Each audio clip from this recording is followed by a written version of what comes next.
আনুমানিক ৫০ দিন হয়েছে। এই ৫০ দিনে বৈষম্যবিরোধী ছাত্র আন্দোলনের যারা সমন্বয়ক আছেন বা আমাদের অন্তর্বর্তী সরকার আছেন, তাদের জনপ্রিয়তা আস্তে আস্তে কমছে। এটা একদম স্পষ্ট। আর এই কমার পেছনে মেইন যে রিজনগুলো হচ্ছে, প্রধান এবং অন্যতম বিষয়টা হচ্ছে সমন্বয়করা ভাবছেন বা তাদের কথাবার্তাতে অন্যান্য রাজনৈতিক দলগুলো যেই জায়গাটাতে দ্বিমত পোষণ করছেন, যে তাদের কথাবার্তায় মনে হয় যে ঢাকা ইউনিভার্সিটির শুধু ছাত্ররাই এই বৈষম্যবিরোধী আন্দোলন বা সারা বাংলাদেশে যেই সরকার পতন ঘটিয়েছে আওয়ামী লীগ সরকারের, সেটা শুধু তাদের ক্রেডিট। বাট এখন আমরা আস্তে আস্তে দেখছি বিএনপি বলছে তাদের ক্রেডিট, জামাত ইসলাম তো যে চমক দিছে ভাই, শিবিরের পোলাপাইন একটা অস্বাভাবিক চমক ছিল। পাশাপাশি হেফাজতে ইসলাম তারা দাবি করছে আমরাও দাবিদার। তো এরকম নানান ইস্যুতে সমন্বয়কদের বিপরীতে আস্তে আস্তে রাজনৈতিক দলগুলোর বিভিন্ন নেতারা কথা বলছেন। কেউ গুছিয়ে বলছেন, কেউ কৌশলে বলছেন, আবার কেউ সরাসরি বলছেন।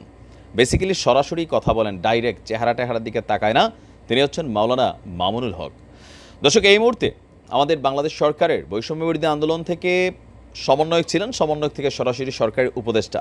এই মুহূর্তে টেলিযোগাযোগ এবং তথ্য প্রযুক্তি মন্ত্রণালয় এবং তথ্য ও সম্প্রচার মন্ত্রণালয়ের যিনি উপদেষ্টা আছেন মোহাম্মদ নাহিদ, তাকে ২৪ ঘন্টার আলটিমেটাম দিয়েছে মাওলানা মামুনুল হক। মামুনুল হকের সাথে কী এমন ঘটল যে নাহিদকে ২৪ ঘন্টার আলটিমেটাম দিচ্ছেন? এমনকি এটাকে হালকা নেওয়ার কিছু নাই। হেফাজতের বা এই মুহূর্তে ইসলামিক যে দলগুলো আছে, তাদের যে মাঠের উপস্থিতি, বিভিন্ন প্রোগ্রাম, সভা, সেমিনার, মোটামুটি আপনার এটা হালকা নেওয়ার সুযোগ নেই, ঠিক আছে? তো এখন কেন বাংলাদেশ খেলাফত মজলিসের এই মহাসচিব তাকে আলটিমেটাম দিলেন? আসুন দেখি ভেতরের গল্প কি। আর রাজধানীর শাহবাগ চত্বরে গতকালকে একটা প্রোগ্রামে মামুনুল হক বলছেন, তথ্য উপদেষ্টা নাহিদ সাহেবকে সতর্ক করছি।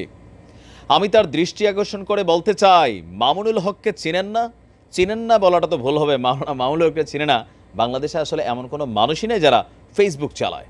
তো তিনি বলছেন, আমার বিরুদ্ধে অনলাইনে ফেসবুক, ইউটিউব কর্তৃপক্ষ অঘোষিত নিষেধাজ্ঞা জারি করেছে। আমার বক্তব্য প্রচার করে শতাধিক জাতীয় গণমাধ্যম, অনলাইন পোর্টাল রেস্ট্রিকশনের শিকার হয়েছে। আর আপনারা ওইখানে বসে বিলাসিতা করছেন। বৈষম্যের বিরুদ্ধে এই সংগ্রামে আমাদের সমস্যাগুলো সমাধানের কোনো চিন্তা আপনাদের মধ্যে দেখছি না। আপনারা উপদেষ্টা পরিষদ, রাষ্ট্র পরিচালনা করতে পারবেন না আমাদের সহযোগিতা ছাড়া।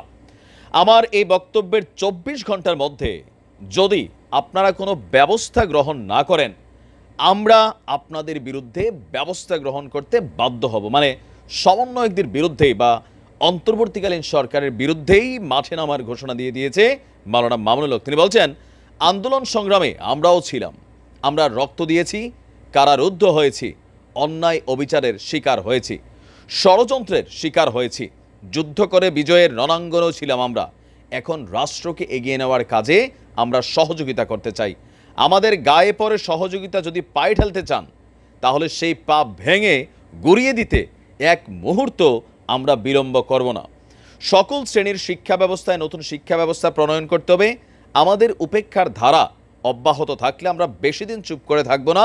শিক্ষা কমিশনে এদেশের সর্বমহলে শ্রদ্ধেয় আলেমদেরকে অন্তর্ভুক্ত করতে হবে, না হলে শিক্ষা কমিশনের কোনো সুপারিশ মানা হবে না। এছাড়াও ২০১৩ সালে আপনার যে হেফাজতে ইসলামের ঘটনাটা হয়েছে, সেটা নিয়েও তদন্ত দাবি করছেন। তো সম্ভবত বিগত সরকার বা সামহাও এই সরকারই কিনা জানি না, তারা তো আসলোই মাত্র। মাওলানা মামুনুল হকের কোনো ভিডিও আপলোড করলে রেস্ট্রিকশন আসছে, বা তার বক্তব্য যারা শেয়ার করছেন তারাও রেস্ট্রিকশন পাচ্ছেন। আবার সরকারও এগুলোর বিরুদ্ধে আগে ব্যবস্থা নিয়ে রাখছেন ফেসবুক এবং ইউটিউব কর্তৃপক্ষকে চিঠি দেওয়ার মাধ্যমে। সম্ভবত ওই বিষয়টা কি, মাওলানা মামুনুল হক যেহেতু এখন নাহিদ এই মন্ত্রণালয়টার দায়িত্বে আছে, সো তাকে বিষয়টা নিয়ে হয়তো কথা বলেছেন। নাহিদ হয়তো বিশেষটা ফোকাস করেনি, যার কারণে আজকে এই বাঁকা অ্যান্সার আসছে। তো নাহিদের উচিত বিষয়টাকে হালকাভাবে না নিয়ে সলিউশন করা, কারণ হেফাজতে ইসলাম বড় কঠিন টিম। মাঠে নামলে কিন্তু খবর আছে, এটা বাস্তবই। দেখা যাক কী হয়। ভালো থাকুন, আসসালামু আলাইকুম।